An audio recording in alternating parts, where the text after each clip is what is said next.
வணக்கம் நேயர்களே. உலக யுத்தம் ஒன்று மூன்றாவது தடவையாக உருவாகுவதற்கான வாய்ப்புகள் ஏற்பட்டிருப்பதாக செய்திகளூடாக நாங்கள் பார்த்து கொண்டிருக்கிறோம்.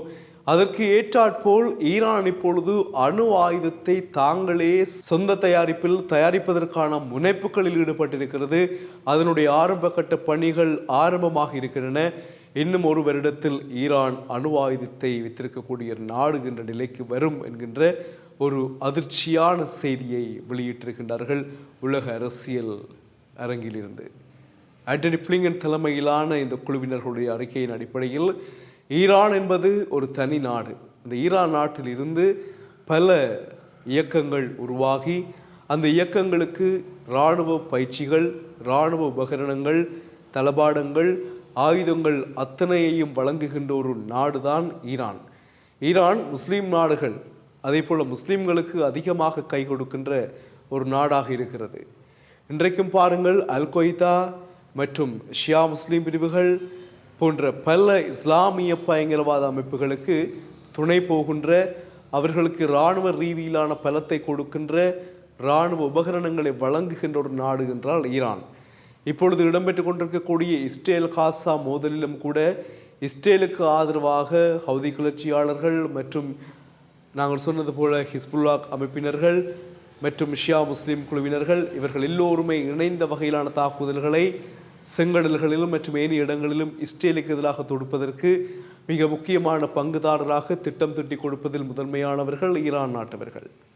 இவ்வாறு ஈரான் செயற்படுகின்ற நேரத்திலே ஈரானில் இருக்கக்கூடிய படை என்பது மிகவும் பலம் பொருந்திய படை என்பது இப்பொழுது நிரூபணமாகிக் கொண்டிருக்கிறது.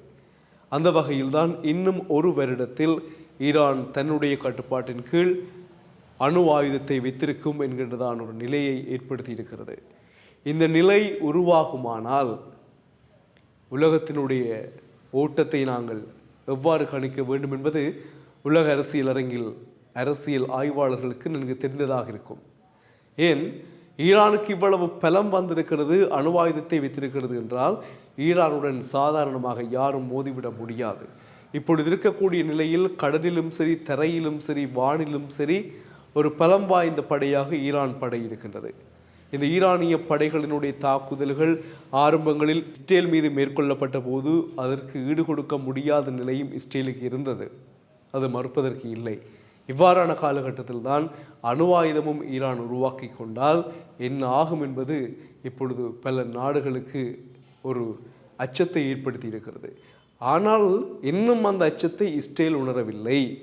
அப்படி என்றால் இஸ்ரேல் இன்னும் பலமாகத்தான் தன்னை உணர்கிறதா என்றதான கேள்விகளும் எழுத்தான் செய்கின்றன. பொறுத்திருந்து பார்ப்போம். ஒரு வருடத்திற்குள் ஈரானின் அணு ஆயுதம் முழுமை அடையுமா அல்லது இஸ்ரேல் அல்லது அதனுடைய நட்பு நாடுகள் அதை பலமிழக்க செய்யுமா?